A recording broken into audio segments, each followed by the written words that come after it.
right, so semi-main event, the first of the double main events, which means semi-main event. The United States Championship champion Will Ospreay versus Kenny Omega. Man, This is going to be one of the best matches of the year. It has the potential to be one of the greatest matches of all time. I am very excited to see it. When I first booked up and thought of this trip, like I thought about them possibly having this match, and then once the brawl out stuff happened, I kind of thought maybe it doesn't happen. But I thought it's a possibility, and but it wasn't affecting whether or not I was coming here to Japan to watch this match.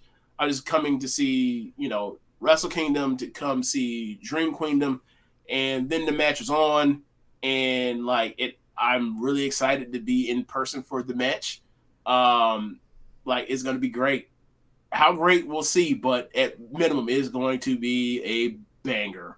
So it's two of the greatest wrestlers to ever step foot in the ring from an in-ring perspective, and they're still relatively, neither one of them have left their prime yet. So it's going to be a banger, and they're going to try. And knowing these two maniacs are going to try to do something real special. I think they're going to try to have the greatest match in the history of the Tokyo Dome. I can see that. This is a dream match, 100%.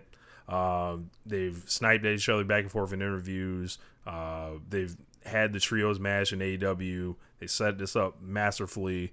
I think this is gonna melt the star system. I think,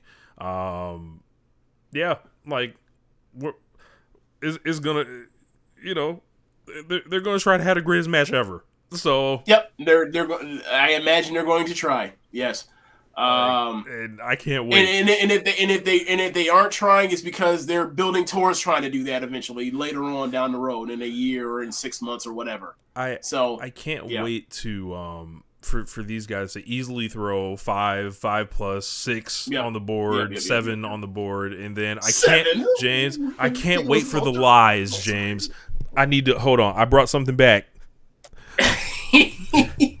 I can't wait for you motherfuckers to lie. I can't wait for y'all to come out here and cap and try to say this is the worst match of the year. I saw you motherfuckers on Twitter, you pure elitist fucking dork ass mark ass busters, suckers, coming out here trying to act like this ain't the real match everybody want to see. Jay White and Okada, y'all gotta follow this shit. Good fucking luck. Kenny Omega and Will Ospreay getting together in the ring, and you want to clench up your booty cheeks and act like this shit ain't real. Are you sick? Stop the cap. Come on, man. This is insane. I can't believe these people. I can't believe the lengths that they're willing to go to, James.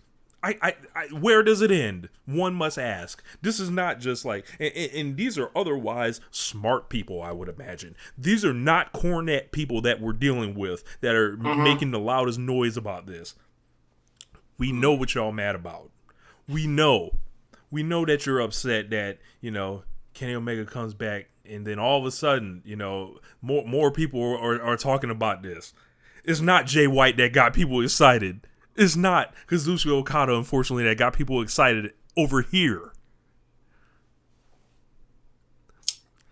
I think it's also quite interesting that some main event and a co-main event is Kenny Omega, and fourth from the top is Tetsuya Naito. Just incredible.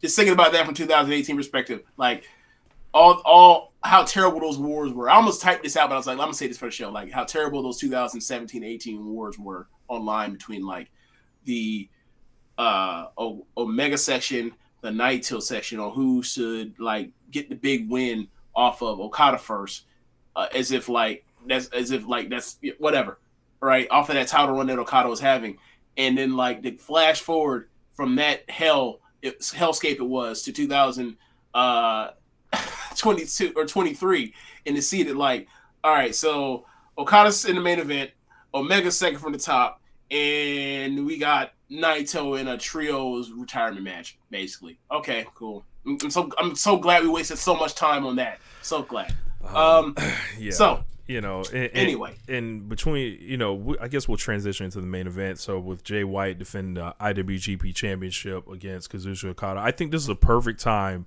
to evaluate Jay White as the IWGP champion, winning it at Dominion last year, in a good match against Okada. Nothing approaching a match of the year match or anything like that. Just wins it. Everyone acts nothing like approaching a top match in Okada's 2022. Right. Everyone just goes with it, acts like they're excited about it. This is going to change the game. Da da da. Jay White, then goes into the G1 after that, or goes to Forbidden Door. Defends the title there. Unfortunately, there was an injury in that match that kind of messed things up, but they weren't they weren't anywhere close to having the best match on the card there. Yeah. They go to the G1. Has a good G1. Yeah. Nothing like the 2018.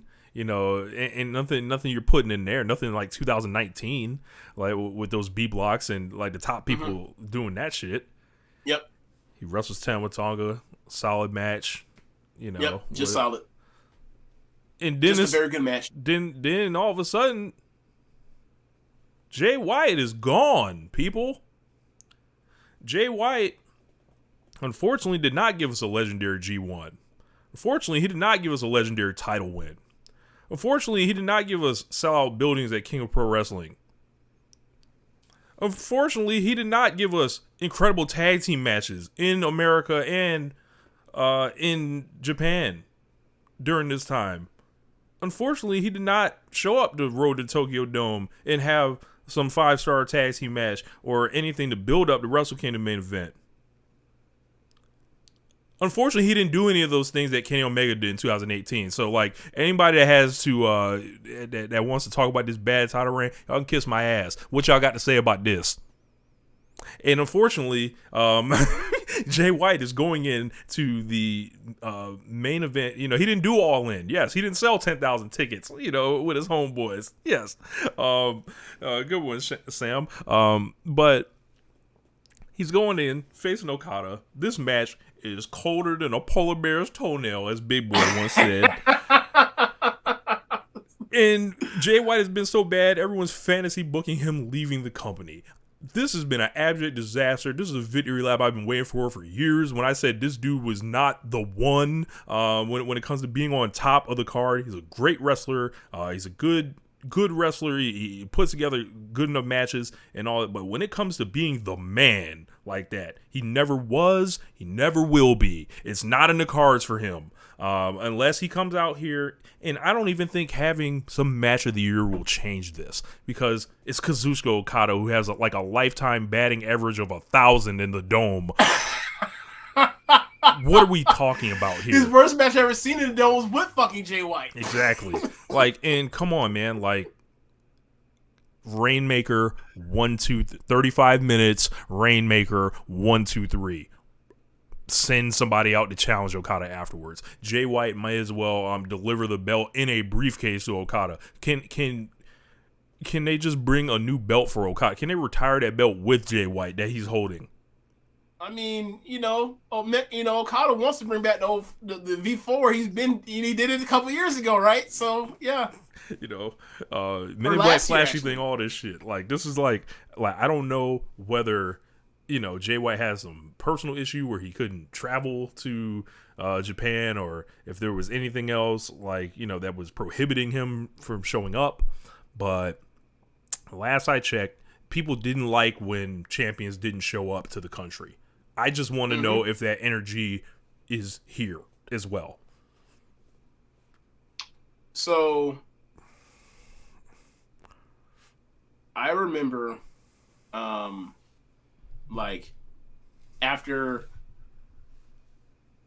right before he won the title. No, I'll take it back. The year before, when he has the match with no, I'm messing up. He beats 2019. He beats Okada in a 13-minute match in the Dome or something like that, and it was it never kicked into gear. It never kicked into Okada in the Dome gear, and I was furious. And then a few months later, he ends up taking the belt off Tanahashi, and becomes the IWGP Heavyweight Champion. And people's big claim for him at the time was, well, he's 26. He's so young. Well, and along the way, he is with Ibushi. He's had a couple of the greatest matches of all time. Can't take that from him, right? He's absolutely a great wrestler. He's a frustrating wrestler, but he's a great wrestler nonetheless. I would never say anything short of that.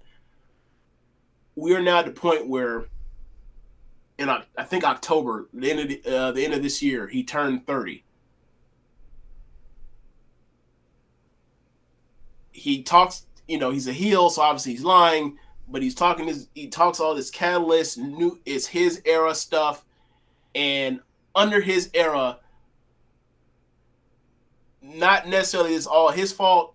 I'm not going to do the Kenny Omega thing where like the virus is him. I'm not going to do that because there was actual James, pandemic, and I had a conversation before you get there. I think I know where you're going. Mm-hmm. When I had a conversation with somebody that they had mentioned like they saw Jay White in his elevation as the end of the golden era in New Japan. I wasn't going to say exactly that, but I was going to say something similar. Oh, yes. So he talks about it being his era, and like obviously the pandemic is out of his control. It is not his fault, and like he had a killer match with Ibushi in the Dome under a clap crowd circumstance.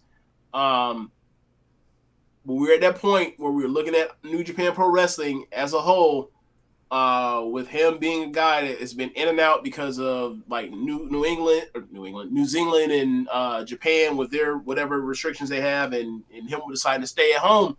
And then him want to do the USFJ stuff, and then finally coming back and missing that G1, and like, hey, like if this is in fact your era, this has been a steep drop off from the previous one that we have seen in New Japan Pro Wrestling from when I started watching 2015 up until the time where he was elevated to the top, and they took only a year with him to get him to that point. And like, we've had, obviously it's not his fault. Like we got this weird Ibushi thing that's going on. Obviously got the elevation because Kenny Omega left, but we are at this point where it's like, what are we doing here? And like, he's about to go out there and he has to follow a match that's going to be a match of the year contender. And we're going to have to see like what he does in there with the greatest wrestler of all time in the main event. And if he don't hold up his end of the bargain, we are not going to be talking much like similar fashion we were talking earlier, like with Wato. We will not be talking about Kazuchika Okada and him having, some match that's not the best match of the year to start out the year. We will be talking about this guy that has only been at a certain level of greatness, but not at the peak high end, like great but not elite.